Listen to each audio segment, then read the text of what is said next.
muy buenas a este nuevo capítulo de Digresiones Esteparia, acá con mi amigo Gabriel Palomo. En esta ocasión, 1 de mayo, vamos a hablar de algo que nos atañe a todo el mundo. Bueno, a la clase obrera, porque somos los que tenemos que trabajar, ¿cierto?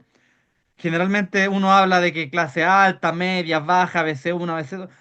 La realidad es que o tienes el capital y eres patrón, o trabajas, aunque seas gerente y tengas una papa en la boca, igual eres obrero. Así que es algo que nos atañe prácticamente al 90% de la humanidad. Recordemos que este 1 de mayo tiene un origen trágico. Parte en 1886, cuando en Chicago varios líderes sindicalistas salieron a las calles protestando porque querían 8 horas de trabajo y no 14, 15, 16 horas. Ellos estaban pidiendo lo justo. Y el 4 de mayo hubo una explosión, una bomba, hubo barricada en las calles, quedó la grande, y a raíz de ese hecho hubo un ajusticiamiento a los líderes sindicalistas, que fueron conocidos como los mártires de Chicago. ¿Cómo estás, Gabriel? ¿Qué podríamos agregar de este histórico 1 de mayo? Hola, ¿qué tal, amigo Rumel? ¿Cómo estás? Todo bien, po. Bueno, es una fecha paradigmática, Mm. justamente a través de lo que tú señalas, de esta tragedia. Y de ahí se conforma de alguna manera, de forma oficial, este día feriado para todos los trabajadores. O sea, tiene sí o sí un trasfondo político. Eso es lo que hay que destacar de este día. Y bueno, yo creo que este día es muy especial porque de alguna manera es transversal al trabajo en sí mismo. Habría que definir entonces qué entendemos por trabajo, porque tú sabrás que hay muchas modalidades, hay muchas dimensiones, quizá no solamente ceñida al tema del ámbito proletario, Sí. que es como el más sonado en el siglo XX, a través, bueno, la misma fecha lo indica, pero también hay muchos trabajos que tienen que ver con otros ámbitos, en este caso, bueno, sin ir más lejos, la propia escritura. Hay muchas variables en este caso, porque tú sabrás que la escritura en sí misma es un trabajo, un oficio, pero hay quienes hacen de ese oficio una profesión. Es Mm. otro punto ahí de análisis, que cómo diferenciamos entonces entre el trabajo, podría decirse, de oficio, entre comillas, amateur, y el trabajo profesional. Hay un punto que vale la pena discutir, porque también tiene que ver con los procesos sociales, Mm. tiene que ver también con el ámbito económico, en cómo se abre al mercado el trabajo, a través de, bueno, las leyes, el código del trabajo. Esas son muchas cosas que podemos acá empezar a dialogar. Es tremendo porque mira, fíjate tú que en pleno siglo XXI, cuando ya supuestamente hemos alcanzado un alto nivel civilizatorio, todavía la escritura y la escritura íntima o la que va ligada, por ejemplo, a las artes literarias, a la poesía, al cuento, a la novela, son cultivadas muchas veces a contrapelo de la lógica capitalista, ¿cierto? Tú sabes que la lógica capitalista en el terreno de la escritura es maximizar los beneficios, ¿cierto? Es entregar una obra en el cual el trabajador, el escritor, va a invertir sus horas de trabajo en escribir y va a recibir a cambio un, un dinero a cambio, ¿cierto? Una gratificación económica. Pero resulta que son muy poquitos los escritores que viven netamente de su escritura. Eh, en términos generales, globales, claro, podemos pensar en el periodista que tiene que redactar, el abogado que tiene que hacer su... Bueno, son escritores en cierta forma, pero si lo acotamos al ámbito literario, artístico, son una minoría, muchas veces una minoría selecta. Ahora bien, esto nunca fue, no siempre fue así. Pensemos que la escritura como modo, como profesional, más o menos parte en el siglo XIX, ¿cierto? Parte con el auge de los periódicos, con el folletín, en donde, por ejemplo, muchos escritores franceses, sobre todo, pienso en Balzac, pienso en Flaubert, todos estos escritores tenían acceso a la prensa, escribían ensayos, artículos y también novelas por entrega y recibían una paga a cambio. ¿Qué piensas tú de este siglo XIX tan particular, que es como el siglo que lo trastoca todo? ¿Qué idea podríamos delinear? Siglo XIX, es todo un mundo. O Mm, sea, ¿cómo podemos abordarlo desde el punto de vista del trabajo del escritor, desde el mm, oficio? Hay muchas vertientes porque tú sabrás que en esa época, en términos literarios, estaba fuerte, había en este caso dos grandes movimientos. Por un lado tienes, por ejemplo, el movimiento en literatura que se llama naturalista, realista, y por otro lado el movimiento del romanticismo. Entonces, de acuerdo a esos movimientos, hay una distinta forma de concebir la escritura como mm, arte, en este caso de la palabra. Bueno, el tema del naturalismo y realismo viene de la mano del positivismo, como tú sabes, pues de una mm, visión más como científica de la disciplina de la escritura. mm. Aquí, en este caso, los escritores naturalistas se empeñaban en prácticamente en un trabajo de campo, o sea, dedicaban su tiempo, sus horas a investigar los temas que iban a tratar. Por ejemplo, eh, no sé, o por ejemplo, la misma Madame Bovary Sí, de Flaubert tiene ese mm. elemento, es como de estudiar la sociedad de la época. Los cuadros de costumbre, ¿cierto? Claro, los artículos de costumbres, por ejemplo, del propio Larra, ¿cierto? Mm. Tiene como ese elemento como de investigar la realidad, de diagnosticarla, examinarla, y el libro vendría siendo como la evidencia de eso. Te fijas como un trabajo periodístico, si se quiere, temprano. De cronista. Claro, una crónica, bueno, un cruce entre literatura y periodismo, que mucho más adelante se va a ver más patente, pero en esa época ya estaba como ese afán, siempre con un propósito científico. Te fijas, hay una distinta concepción del trabajo de la escritura ahí. No era como esta cosa tan diletante como los románticos o los malditos, que eran como algo mucho más, si se quiere, espontáneo, vital. ¿Te fijas? Claro, yo puse como el acento en el siglo XIX, porque claro, muchos hablan de la invención de Gutenberg, ¿cierto? La imprenta que lo trastocó todo. Pero a Claro. ver, si hacemos nosotros un repaso breve, una microhistoria de la literatura, pensemos que la literatura no nace en un club de señoritos. La literatura nace en el campo de batalla, muchas veces en una época precivilizatoria, donde las cosas se arreglaban a garrotazos, ¿cierto? Donde el más fuerte imponía su ley. Entonces siempre se habla como de esta hoguera idílica. Muchas veces no era idílica, el compadre estaba con la armadura ahí, narrando la historia, sacándose una flecha, qué sé yo, curándose. Y bueno, claro, después cuando aparece la escritura y se fija la escritura, ya la literatura toma un estatuto diferente porque la transmisión oral es mucho más líquida, ¿cierto? Es más anónima, va más ligada al folclore. Pero cuando ya se logra fijar el texto, con la invención de la escritura, aparece, digamos, ya la literatura con, podríamos decir que toma un estatuto más artístico, ya no es como tanto la artesanía del relato, porque si vamos a los fundamentos de la literatura, ¿cuál es el fundamento? No es ganar plata, no es ser famoso, sino que es la necesidad intrínseca que tiene el ser humano de contar historias, de imaginar posibilidades, de imaginar mundos, de entretener al cabro chico, de conquistar a la dama con un poema. O sea, hay una cosa súper orgánica que ya está en el hombre, es intrínseca al ser humano. Pero obviamente, cuando aparece la escritura, es más sofisticado, aparecen las técnicas, aparecen las formas nuevas de ir narrando. O sea, la escritura para mí es fundamental porque trastoca todo. Está la oralidad, está la literatura escrita a mano, ¿cierto? O en tablillas de arcilla. Y ya cuando aparece la imprenta, ahí ya viene una nueva revolución, pero que recién en el siglo XIX tú lo ves. ¿Y en qué lo ves, como te digo yo? En que el escritor por primera vez toma como este estatuto de profesional, pero lo hace 5.000 años después de que la literatura ya nació, o probablemente 200.000 años, desde que el hombre está en la tierra, que siempre ha tenido la necesidad de fabular.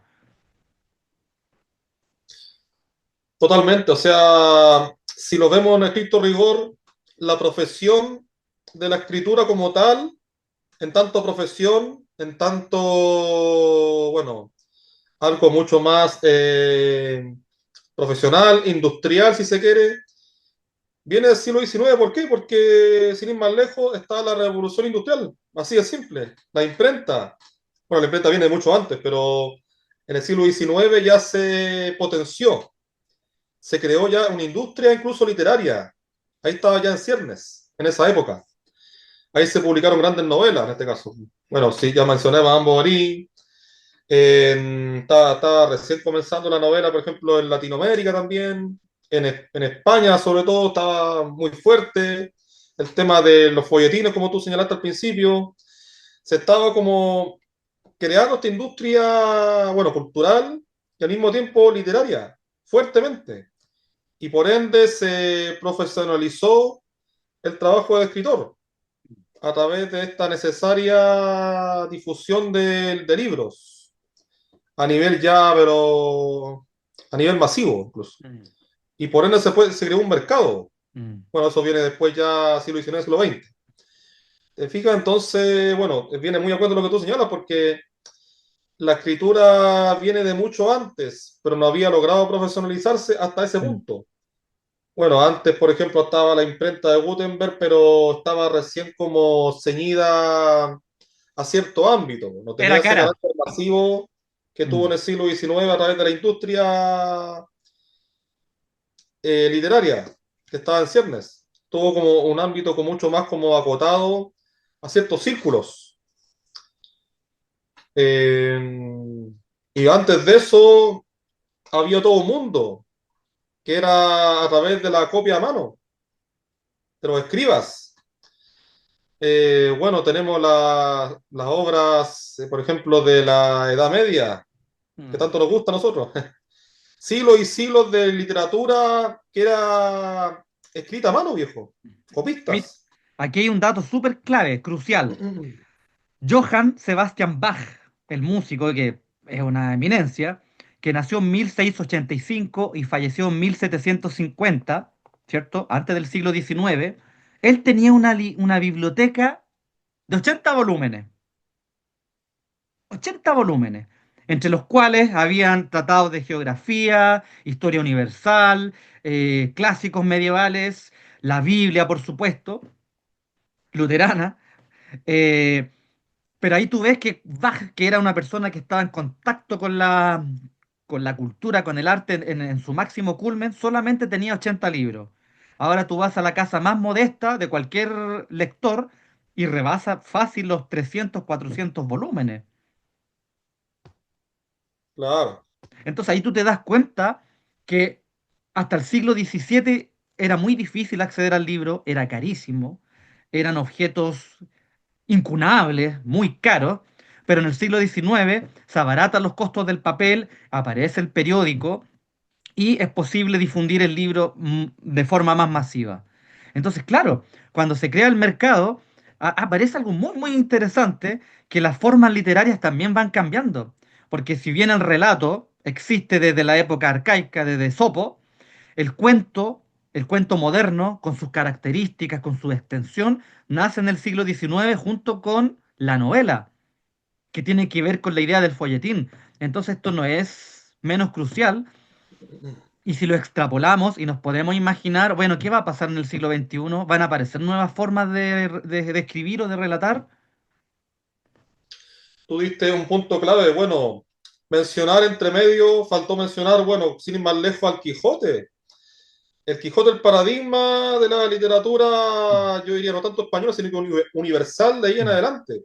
Se sabe, por ejemplo, bueno, tú me imagino que sabes esto, que el manuscrito original fue, según dicen, escrito a mano por el propio Cervantes, pero no se conserva en su totalidad. O sea, lo que nosotros leemos hoy en día vendría siendo como una reescritura, quizás, de un manuscrito que no es enteramente el original. Pero te fijas por la precariedad de esa época, porque como no había esa imprenta tan masiva, si se quiere, y menos la industria cultural que vino después del siglo XIX, que dio paso al mercado literario.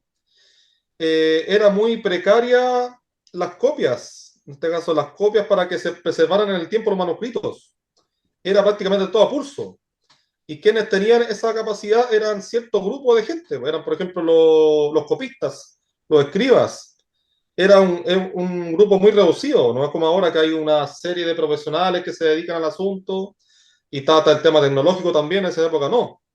Así que lo que nosotros vemos de esa época, lo que nosotros podemos leer, es como una reescritura de una copia, dada la precariedad de las condiciones de esa época. Eso es lo interesante y lo que hay que destacar. ¿Y qué más? Efectivamente. Bueno, lo que tú dijiste, la evolución del formato. Mm, Las condiciones materiales del formato condicionan también el estilo y la tipología textual, pues, viejo. mm, ¿Por qué? Porque es muy distinto un cuento del siglo XIX en el formato, por ejemplo, que podría decirse que Poe diseñó, a un cuento, por ejemplo, una fábula. Es muy distinto, porque el mismo formato es distinto. La fábula oral, por ejemplo, bueno, si nos remitimos a la época clásica, las propias enseñanzas filosóficas eran habladas, por ende el formato tiene característica oral, en cambio el cuento netamente escrito tiene una forma, una estructura que acorde al formato, ¿te fijas?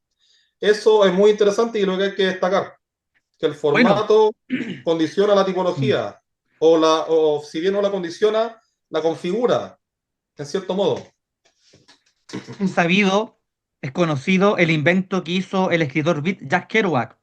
Cuando apareció la máquina de escribir, también fue una revolución heavy, porque ya el escritor podía seguir escribiendo a mano o podía escribir directamente en la máquina. Eso era una discusión, algunos preferían la máquina, otros preferían seguir a mano. Jack Kerouac inventó un mecanismo que era como varios papeles que estaban así como juntos y él podía escribir de un tirón toda una noche. Y le preguntaban, bueno, usted, señor Jack, ¿por qué hace eso?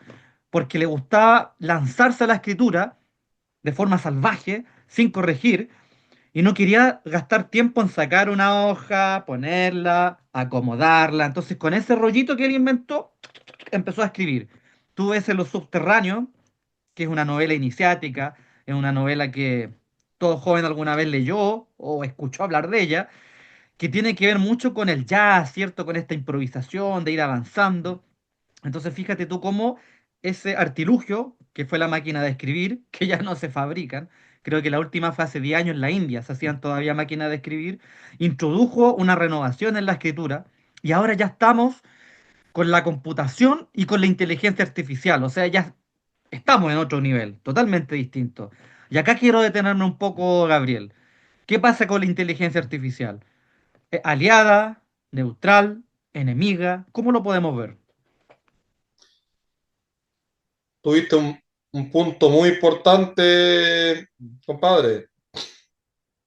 Bueno, viene también de lo que yo te había señalado, que el formato de escritura, el medio en que se escribe, necesariamente condiciona el producto, el texto, y al mismo tiempo la concepción de la escritura misma.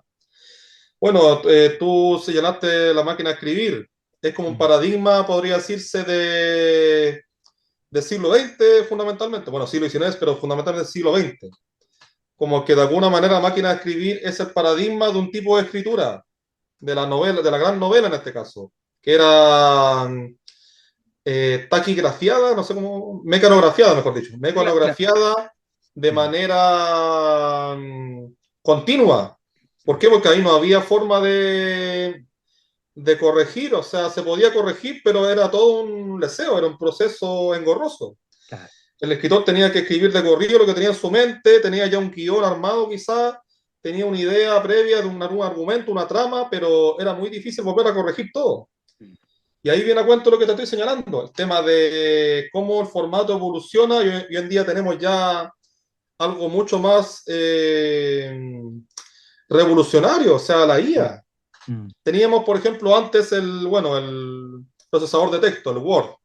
¿Te fijas? El tema de la internet, la computación, que como a fines del siglo XX, también hubo también un cambio, porque ahí ya se dejó de lado la máquina de escribir, uno podía corregir el texto en el Word. Es muy distinto eso al proceso antiguo. Uno Mm, podía corregir, volver sobre el texto, cambiarlo, cortarlo, pegar, quizá una escritura mucho más maleable a nivel mm, digital, pero aquí ya tenemos otra cosa distinta. Tenemos ya la mm. IA que viene prácticamente a suplantar o de manera como artificial el proceso de escritura misma. O sea, viene como a crear un texto nuevo a partir de un prompt o de una propuesta. Eso es Mm, algo totalmente impensado antes. mm.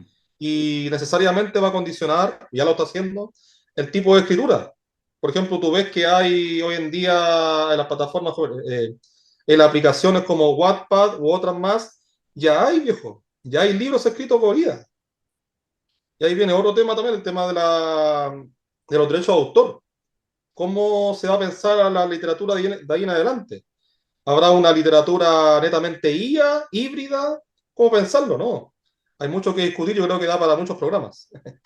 Claro, imagínate, también hay un tema de honestidad, porque si yo publico un libro utilizando IA, debería decir en la portada, esta novela fue generada con IA por una Claro. cuestión de honestidad y de ética, debería decirlo, ¿cierto? Sí, sí. Ya sabemos ya que hay algunos escritores que inclusive han ganado premios que han utilizado la IA y lo han dicho después, pero el tema no es que es como la dinamita, yo la veo. Tú la dinamita la puedes utilizar para abrir grietas, para construir o para matar gente, po.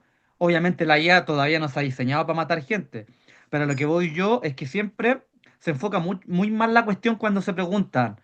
¿La IA puede escribir? Una chica argentina le preguntaba a Daniel Meca, un escritor argentino, ¿puede la máquina escribir como Borges o Cortázar? Es que yo creo que sí puede, po. Porque si tú alimentas la máquina con textos de Borges y Cortázar, puede escribir como ellos. El tema es que la IA no podría llegar a crear un organismo así como Pedrito, Juanito o Julito, qué sé yo, y que te digamos, no, mira, esto está escrito como la IA. Porque la IA finalmente, más que una inteligencia en sí, es un modelo de lenguaje algorítmico que puede tener miles de millones de variables, pero lo que finalmente hace es crear a partir de algo. Y muchos pueden preguntarse, ¿y no hacemos lo mismo nosotros los escritores? ¿Partimos a través de algo? Yo creo que sí, pues gran parte de la humanidad escribe a partir de algo, no innova. Pero es que aquí viene el tema de la genialidad, pues. Si todos fuéramos genios, todos los días saldrían Quijotes, pues. Todos los días habrían Ulises, todos los días habrían grandes obras. Entonces, ¿qué hace la IA? Yo creo que es estandarizar la escritura le permite a un Lego, una persona no muy buena, lograr textos digeribles, buenos, periodísticos, pero alcanzar la genialidad de algo que nunca antes haya sido creado es otra cosa. Ahora, claro, para poder llegar a una conclusión tendríamos que tener una teoría de la genialidad. Tendríamos que decir qué es la genialidad y cómo se manifiesta. Probablemente sobrepasa el objetivo de este video, pero siempre es bueno plantear estas preguntas. Eh, sí, ese video que tú mencionas me gustó mucho. Mm, Bueno, es que yo he ido evolucionando mi pensamiento respecto a la IA. No soy ni catastrofista ni apologista, estoy como en término medio. ¿Por qué? mm, No hay que ser catastrofista porque van a seguir habiendo escritores que realmente escriban de manera orgánica, independiente de la IA, lo van a seguir habiendo y la IA no los va a amenazar. Eso no hay que temer.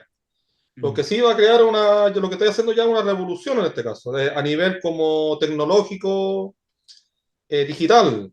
Eso ya está y se viene mucho más. Bueno, sin ir más lejos, ya los casos estos de este filósofo creado que hablaba de su teoría de la hipnocracia y que finalmente fue un invento de la IA, ¿no? Interesante, me parece un fenómeno, pero muy relevante y que hay que seguir analizando. Y tampoco soy plenamente apologista en el sentido de que no hay que generar dependencia de la IA. O sea, la IA es una maravilla, pero tampoco lo es todo. Mm. Tenemos todavía manos, tenemos todavía mente para crear, tenemos la herramienta tecnológica, el papel, para crear por sí mismos. Hay que tomarlo como una herramienta, viejo. Hay que tomarlo como ¿Ah? Ah, Claro, sí. esto puede ser generado por impresión 3D. perfectamente y se puede industrializar y vender por millones. Claro, lo Pero que por pasa es ejemplo, que, pero por ejemplo, esta tacita tan linda que tengo acá fue hecha a mano. Entonces ya, se ven, por ah, ejemplo, los surcos, se ve como el modelado. ¿Te fijas? claro, Entonces, mira, qué bueno la que te- sacaste ese ejemplo. sí, pum, Ese ejemplo es clave. El modelado, la fisura, sí, pum, eso da el cuenta de la error. artesanía del asunto. Podría decirse que la escritura Mm, orgánica a mano tiene esa artesanía. Por ejemplo, mm, uno ve, bueno, yo he investigado al respecto, sin ir más lejos, los manuscritos de Kafka y de Dostoyevsky se preservan. Por ejemplo, Dostoyevsky incluso creaba como dibujo, así hacía una cuestión rara, borradores, unas manchas.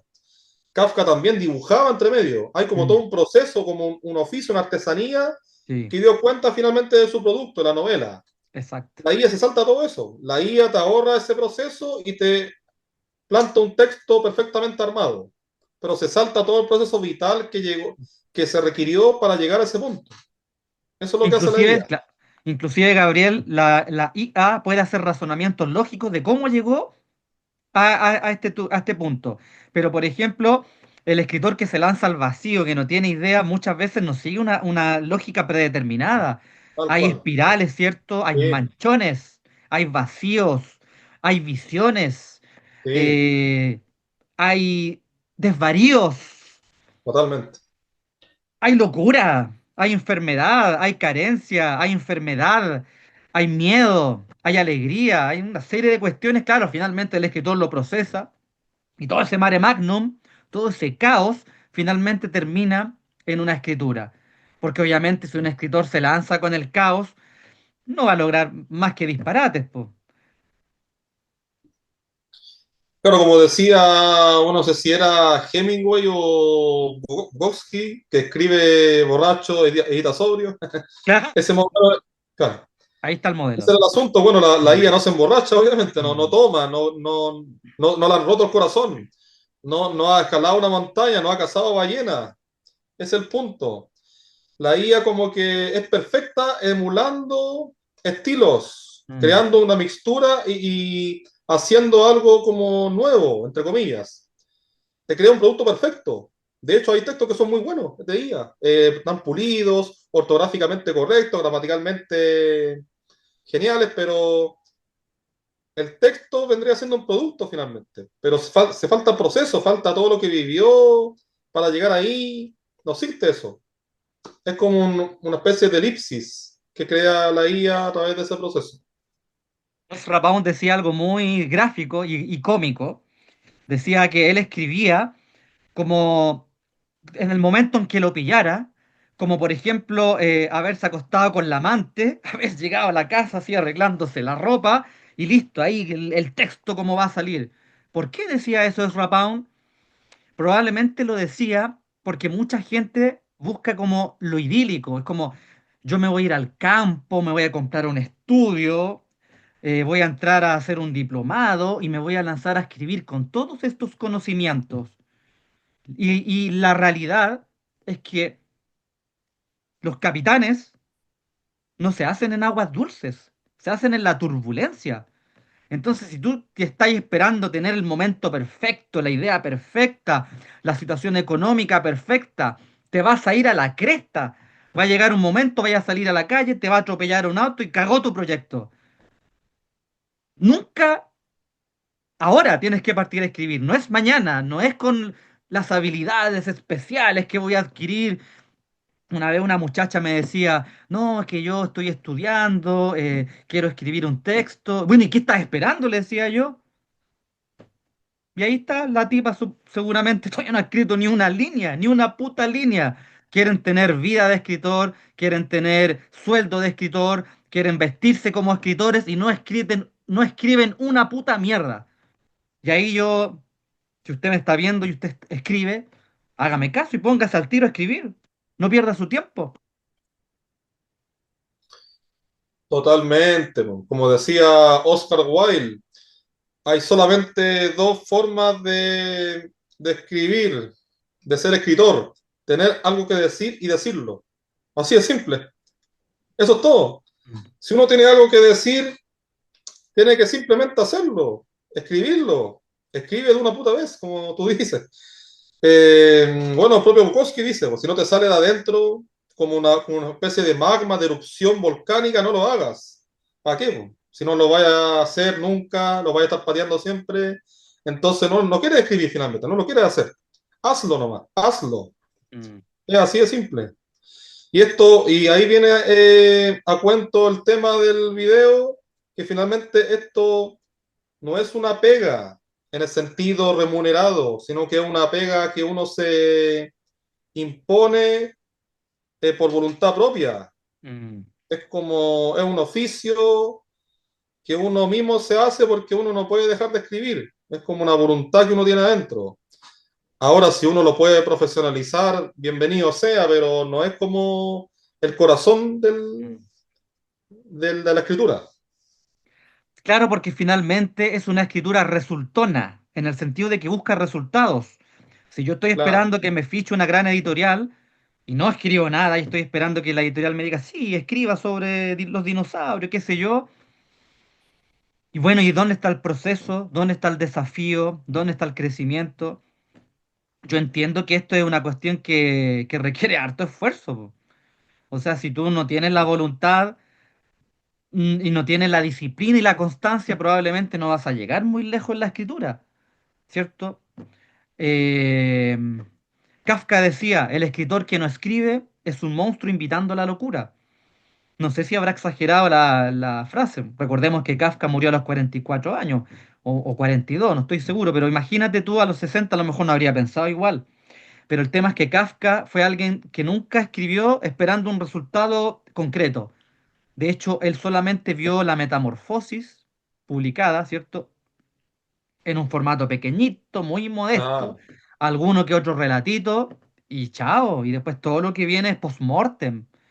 Entonces yo digo, bueno, si tú tienes la intención de escribir, dale, avanza, avanza, avanza, avanza. En el camino vamos a ver si sale un agente, si alguien te quiere contratar, si hay un concurso, un premio. claro, justamente. Lo que pasa es que para él y para otros tantos escritores de esa época, la escritura era como un asunto de vida o muerte. Mm, Bueno, en este caso, así como exagerando, pero es así, en el mm. fondo. Por ejemplo, Kafka, el mismo Kafka, finalmente desertó de todo, o sea, quería mandar al carajo todo, que quemaran todos sus manuscritos. Gracias a Dios no lo hicieron. Gracias a Dios, MacBrod desobedeció como Judas. Eso, porque viejo, que al final es una cosa vital, pues viejo, ¿no? Por ejemplo, Kafka, como tú bien señalas, nunca supo del éxito que tendrían sus obras. Mm. Vivió al 3 y al 4 con su pega de abogado, pero nunca vivió en vida la fama, porque no le interesaba, no era su norte. Y bueno, citando dos escritores que me gustan mucho, Pavese y Pessoa, ellos vivieron la literatura a concho, la vivieron Mm. como parte de la vida, como prácticamente como una maldición. Mm. No supieron de fama tampoco, no fueron tampoco laureados en su momento. Mm. Después se leyeron y ahora son, bueno, insignes escritores, pero en su momento la sufrieron mucho y su escritura refleja ese sufrimiento. De hecho, bueno, aparte de sus novelas, el punto es que ellos escribieron como algo vital, en el caso de los diarios que ellos tenían. Los diarios dan cuenta de esa escritura un poco más cotidiana, de esas reflexiones como un poco más espontáneas, no tan formateadas, en un formato novela o cuento. Y de eso se trata.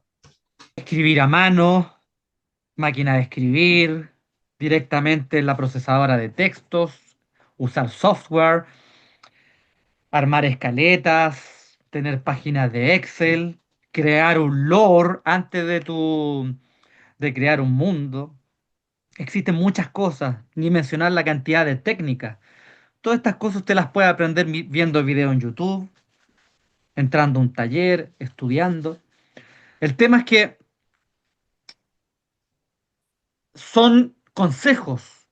La escritura es ¿cómo podríamos decir? Desde el ámbito escritural, es una modulación. Tú la puedes modular de muchas formas, mezclar cosas por acá, por allá. En realidad no hay ningún método correcto. No hay ningún método que tú puedas decir. si tú quieres escribir una novela, si tú quieres llegar a C, tienes que pasar por A y B. No es necesario. Entonces, lo que yo quiero plantear en esta última mitad de nuestra conversación, querido Gabriel, es cómo escribimos. ¿Nos podrá servir? O sea, perdón, a quien nos ve, ¿le podrá servir lo que estamos, cómo hemos trabajado? Porque yo creo que más allá de que seamos un par de hueones fome, eh, al menos hemos escrito, hemos hecho nuestro trabajo, tenemos nuestros textos, algunos se venden por aquí, por allá, otros están en la red. Entonces quiero partir contigo, pues, Gabriel, que me cuentes cómo, nos cuentes cómo son tus procesos de escritura. Ya, amigo Rummel, el proceso de escritura, Mm, amplio. ¿Desde dónde abordarlo? Bueno, podría acotarlo a mi faceta narrativa, o sea, ya como mi trabajo más de prosa. Bueno, mucho antes escribía más que nada poesía, pero mm, prefiero acotarme al trabajo en el que estoy últimamente abocado, que es la escritura de prosa. Bueno, primero comencé escribiendo crónicas, como tú sabrás. ¿Cómo se dio este proceso de la crónica? Bueno, estamos hablando como en el periodo de saliendo de la universidad. En ese tiempo estaba escribiendo mi tesis de licenciatura. Fui como de a poco soltando la mano en cuanto a la prosa. Bueno, ya leía muchas novelas en esa época. Novelas, bueno, universales y sobre todo de literatura hispanoamericana. Así que me fui como atreviendo, o sea, en un principio como que tenía ese miedo típico de los escritores al principio, que tienen como el miedo de que lo que escriben no sea suficiente. Pero me fui lanzando. ¿Por qué? Porque yo fui viendo que habían otros compadres que también escribían, que eran de una generación más o menos contemporánea. Entonces me dije a mí mismo, ¿por qué yo no? Fui como de a poco soltando la mano a través de, bueno, primero fueron como textos escritos digitalizados. Yo ocupo mucho el tema como de procesador de textos para escribir prosa. Cuando escribo a mano lo hago más que nada para escribir ideas o textos como poemas, pero para armar, por ejemplo, ya una crónica, no suelo tener un plan. La crónica se da en este caso, se me da. Por ejemplo, se me da mucho de anécdotas que yo voy viviendo. Siempre como tiene un elemento como más espontáneo, más como de salir a la calle y vivir cosas, y a partir de esas cosas uno las organiza en la mente y después las lleva al papel. ¿Cómo se hace el proceso? Es muy distinto. Bueno, yo, por ejemplo, en la crónica, como yo te había dicho, primero vivo la experiencia, presencio un hecho que me llama la atención y ese hecho lo tengo en mi mente calcado, después lo proceso en el texto de la manera en que yo lo abordo en el momento y le voy dando una forma intuitiva si se quiere, no como tan estructurada ni planificada, intuitiva de acuerdo a las lecturas que yo he tenido respecto al formato crónica, por ejemplo, no sé, pues, crónicas del MBL, de Merino, de los diarios de Oyarzún. A través de la lectura yo tengo ya como un formato previo de lo que se entiende por crónica, pero no llevo y copio, sino que intuitivamente escribo como me va saliendo y así lo voy armando. Al menos así me ha salido, como te digo, en cuanto a crónica. Ahora, si tú me preguntas en cuanto a textos narrativos de índole, por ejemplo, más de ficción, que es como lo que yo he estado últimamente incursionando, ahí distinto, porque ahí, bueno, también tomando en cuenta las lecturas que uno ha tenido, por ejemplo, de escritores clásicos como Poe, Lovecraft, bueno, después más adelante, por ejemplo, lo que hacía Borges, Cortázar, etcétera, los grandes, tomando en todo ese corpus clásico, yo tengo un bagaje previo y cómo llevo a cabo los cuentos de ficción. Bueno, tomando temáticas que a mí me interesan, como tú también. Por ejemplo, ya a mí me interesa, por ejemplo, el tema de esta cosa como de repente como absurda, un poco kafkiana quizás, ¿no? Pero llevándolo como a la realidad actual, tomando tópicos pues, de repente como personales, entremezclándolos con la política, con la distopía. Eso es lo que yo he estado últimamente, un poco. Bueno, hay otras variantes, pero igual.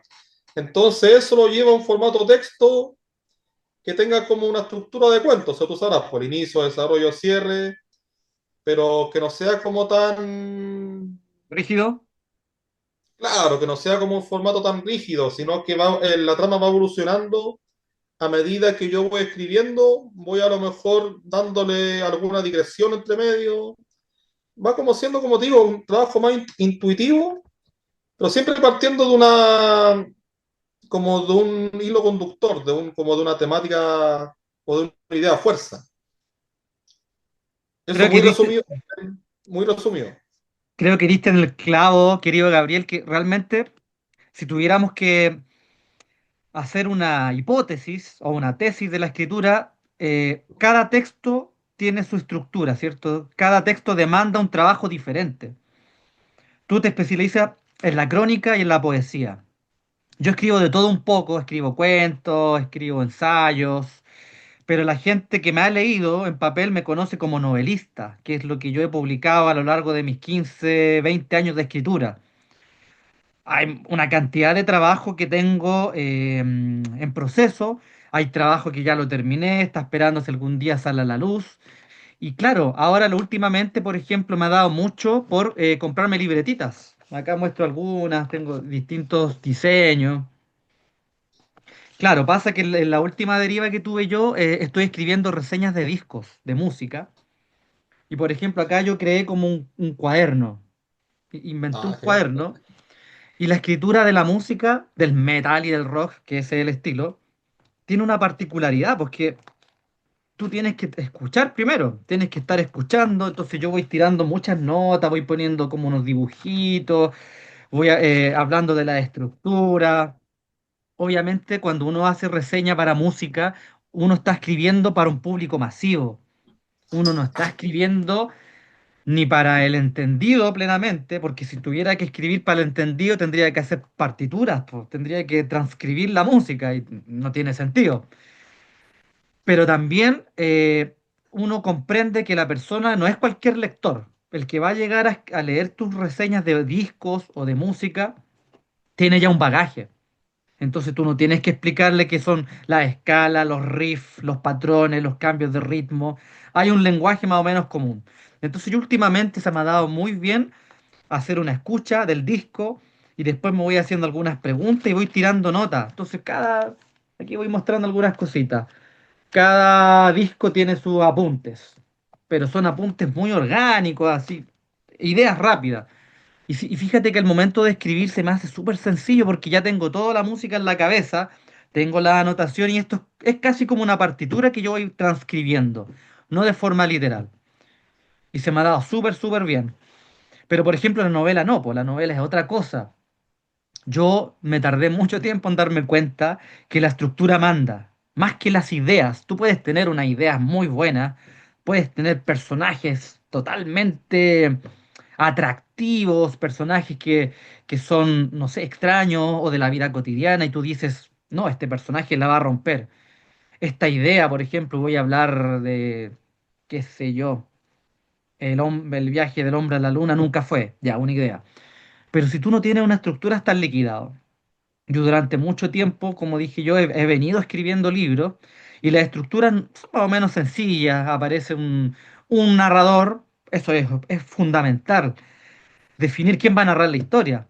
¿Va a ser un narrador? ¿Qué tipo de narrador va a ser? ¿Van a ser múltiples narradores? ¿Va a ser omnisciente? ¿Va a ser testigo? ¿Va a ser un narrador veraz? ¿O va a ser un narrador que entra en conflicto con la materia, que te va a estar mintiendo constantemente? Y eso es parte de la estructura. A mí me pasó que vengo escribiendo una novela hace como 10 años, de las varias que he venido escribiendo, y la tuve que reescribir como 10 o 12 veces, porque nunca hubo una estructura clara. Eran muchas voces narrativas. Y después, fíjate, de 10 años, dije, no, pues acá ya finalmente o termino el proyecto o lo termino. No me gusta dejar las cosas inconclusas, así que lo finalicé, le di una estructura y ya lo tengo finalmente ya ahí como horneando, vamos a ver qué pasa. Pero eso, creo yo, el único consejo que le podría dar a alguien, más que ver, más que ver los detalles de la trama, más que las ideas, más que las filosofías que pueden estar implícitas, es tener desde un comienzo claro quién va a narrar, cómo va a narrar y ojalá también tener eh, una longitud. Porque cuando uno empieza a escribir y se entusiasma, empieza a ver arcos, personajes que aparecen de acá para allá. Y si tú no los cierras, queda finalmente una cosa muy caótica. Entonces, si tú tienes más o menos previsto un final y tienes una medición de cuántas palabras va a tener tu texto, se te va a facilitar mucho el trabajo.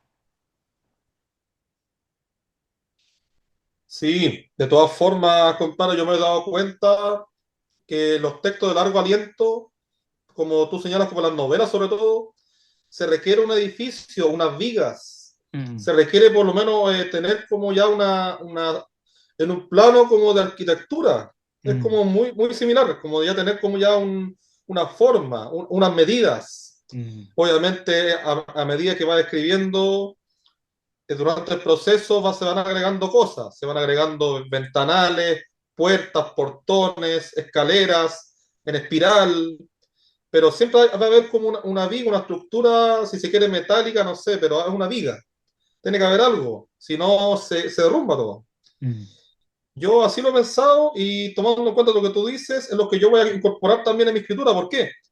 Porque yo estoy recién incursionando en los textos de largo aliento. Bueno, llevo también una novela que está como hace 5 años escribiéndose, la tengo en stand-by.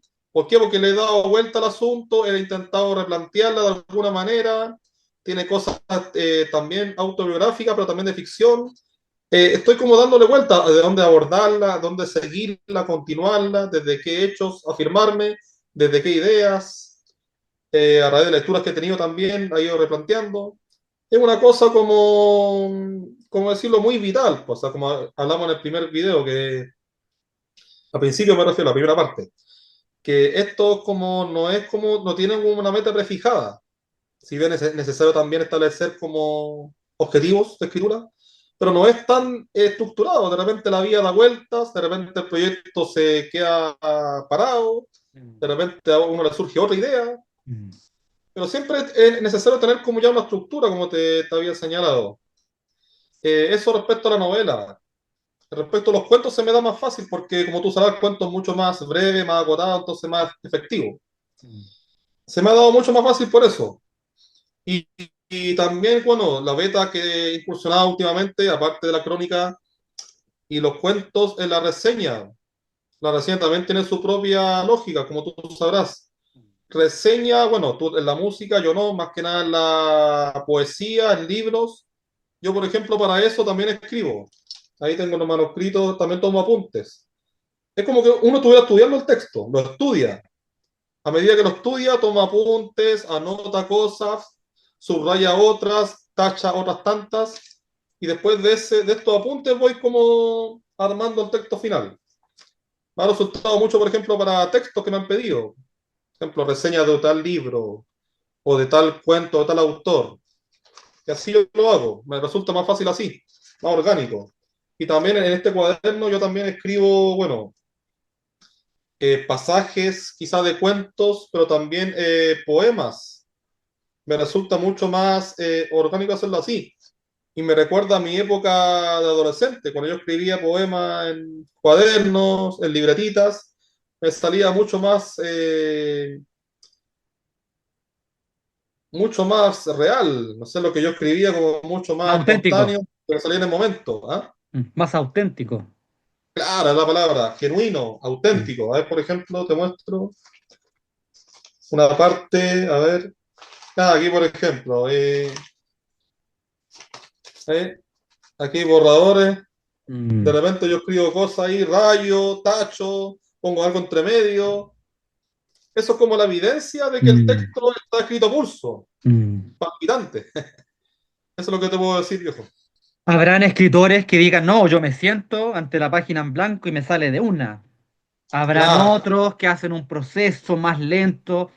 Finalmente, creo yo que siempre lo que uno está viendo de cualquier autor es la punta del iceberg.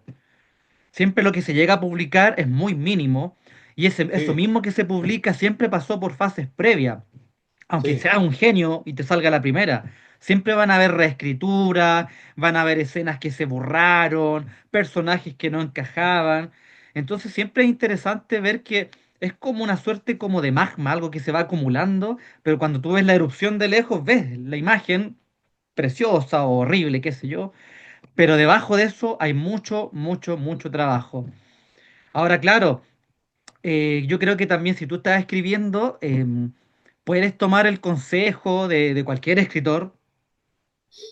Hay decálogos de cómo se escribe, hay manuales de estilo, hay mucho material en la red y en los libros.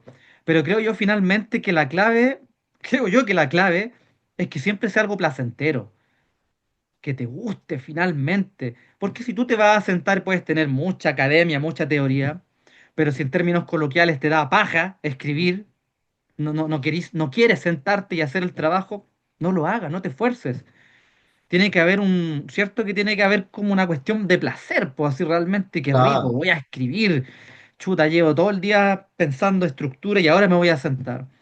No sé cómo son tus tiempos, Gabriel, pero yo no suelo pasar la hora y media cuando escribo así directo en la pantalla.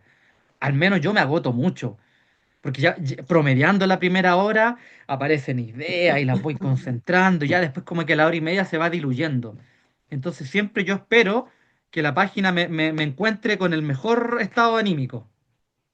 Sí, muy, muy parecido, no igual, pero similar.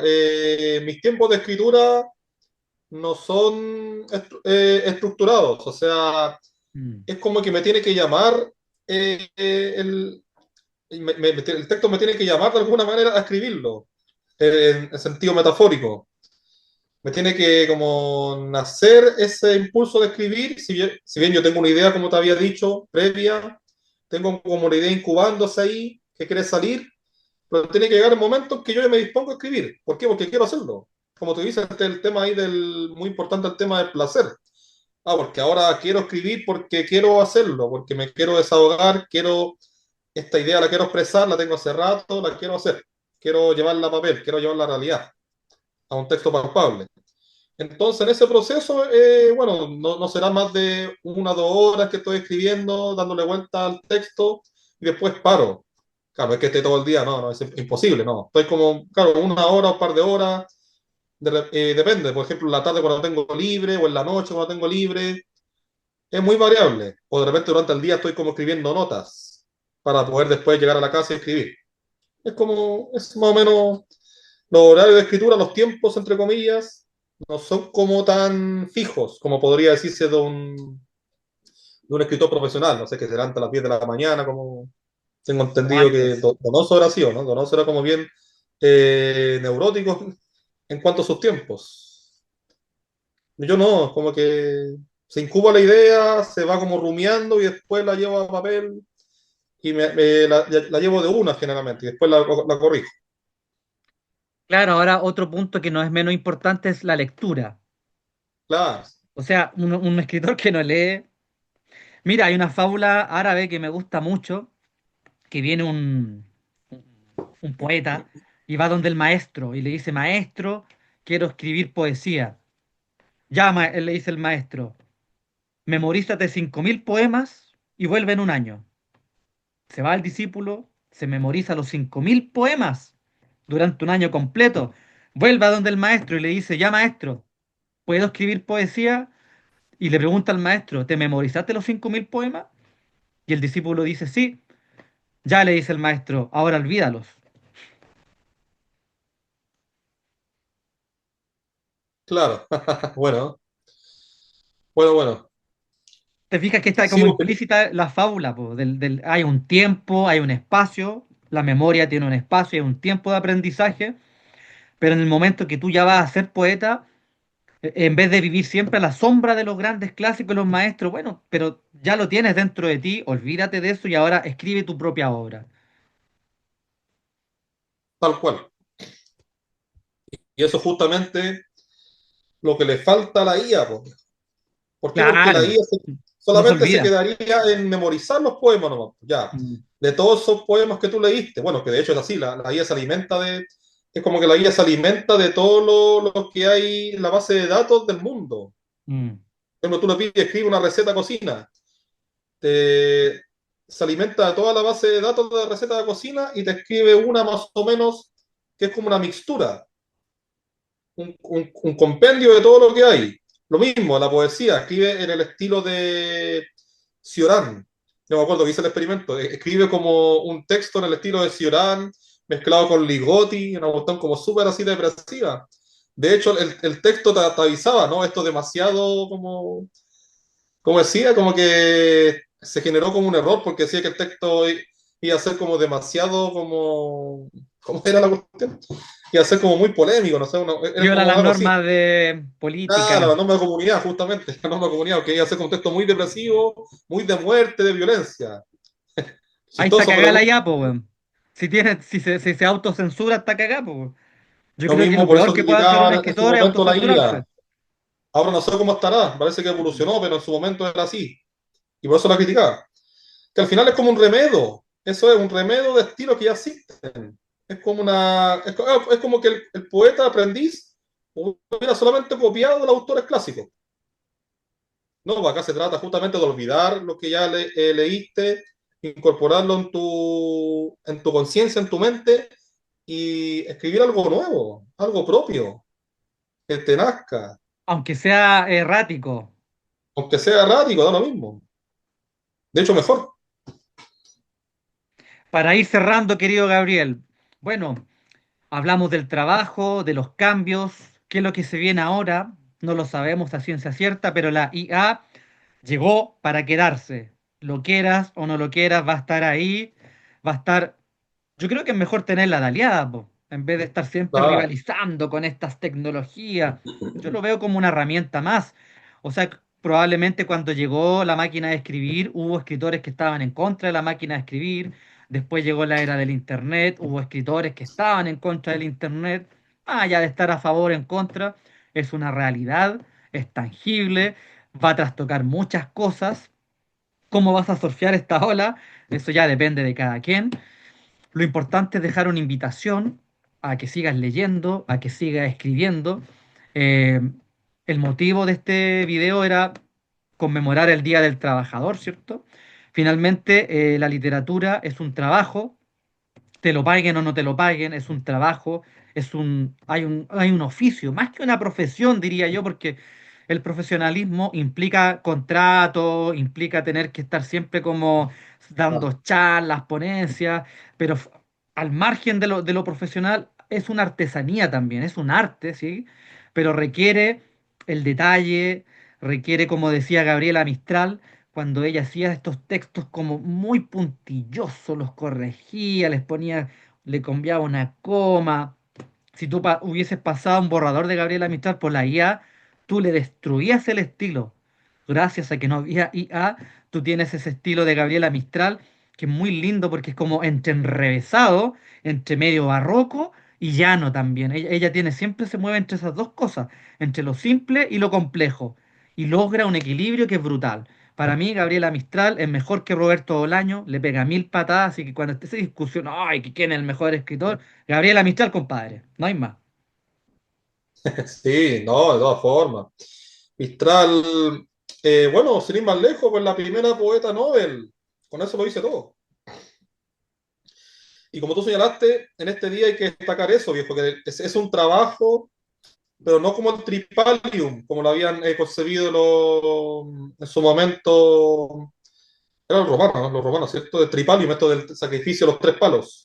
Uf. No es un trabajo que requiere Mm, como tortura, mm, sino que hágalo de un trabajo que produzca placer, que produzca gozo, satisfacción. mm. Eso es la escritura. Si bien es tortuosa en el proceso, pero realmente uno lo hace porque le gusta, porque lo llama, porque te impulsa. No hay que verlo solamente como un tema, claro, de profesionalismo. Si bien es un plus, pero no es el corazón, como había dicho. No es el corazón de la escritura. Y bueno, para lo último que quería acotar, bueno, yo vi un video de Piglia en el que señalaba que los avances tecnológicos, bueno, en este caso se refería, por ejemplo, al cine. Ya. Llegó el cine, por ejemplo, y desplazó en su momento a la novela. pero después la novela se vio revitalizada. Bueno, surgieron las obras de Proust, Kafka, Joyce, después surgió la televisión, pero a su vez el cine salió revitalizado. Surgieron directores como Tarkovsky, Bergman, que eran mucho más artísticos. Después, bueno, vino el Internet y la televisión también fue revitalizada, con series, por ejemplo, clásicas como Lost, X-Files, que son ya obras de arte. Y hoy en día también, pues, o sea, podríamos llevarlo a la IA. La IA está, hay que convivir con ella, viejo. Eso es inevitable. Y ya llegó para quedarse y hay que sacar lo mejor de esa herramienta. Lo mejor que nos ahorra mucha pega, a lo mejor que es bastante latera, la IA lo hace en un momento, de manera eficaz. Y eso va a revitalizar en la escritura. La escritura me refiero orgánica, como el ejemplo de Biblia. ¿Por qué? Porque existe esta tecnología, entonces va a resurgir, ya lo está haciendo, creo yo, va a haber como un resurgimiento de la escritura más como a pulso, a la escritura que está saliendo hoy en día. Eso es lo que creo yo. Frente a las cadenas industriales, frente a la producción en masa, frente Claro, a lo inorgánico de la creación serial, está la sí, artesanía, está las manualidades, ¿cierto? El trabajo con las manos, el trabajo de campo. Tú a IA no le podís decir, oye, vaya a la plaza y escriba sobre cómo está el tiempo. No, lo que va a hacer la IA es tomar lo que ya se ha escrito sobre el tiempo, sobre el clima o qué sé yo, pero no va a tener, no va a poder salir de su caja, po, está ahí, enclaustrada en una caja. Entonces, totalmente. finalmente, la IA creo que es una aliada, no hay que temerle para nada. Si la quieres usar, úsala. No bajo tu propia precaución, úsala nada más, haz pruebas, juega con ella. Y eso, pues, estimado Gabriel, la invitación, como dije yo, es a pensar la escritura. Dimos un pequeño recorrido. Esperamos que este video te haya servido de algo. Por supuesto que si te gustó, suscríbete al canal. Estamos siempre subiendo cosas con Gabriel. Él también tiene sus entrevistados, sube sus propias cosas. Y eso, pues, estimado Gabriel, yo me despido y te dejo a ti el cierre. Eso sería, estimado amigo Rummel. Y bueno, para redondear la idea, para cerrar la idea de este video, no vea el trabajo como su enemigo, véalo como su aliado. El trabajo es su aliado, le va a permitir expresarse, expresar su propia vida, expresar sus talentos, sus ideas. El trabajo está en función de usted. Haga lo propio, que no lo aliene, que no sea su enemigo, que sea su aliado. El trabajo está en función de lo que usted quiere. Es su amigo. Eso. Muchas gracias, gente. Nos vemos. Que estén bien. Hasta un próximo video.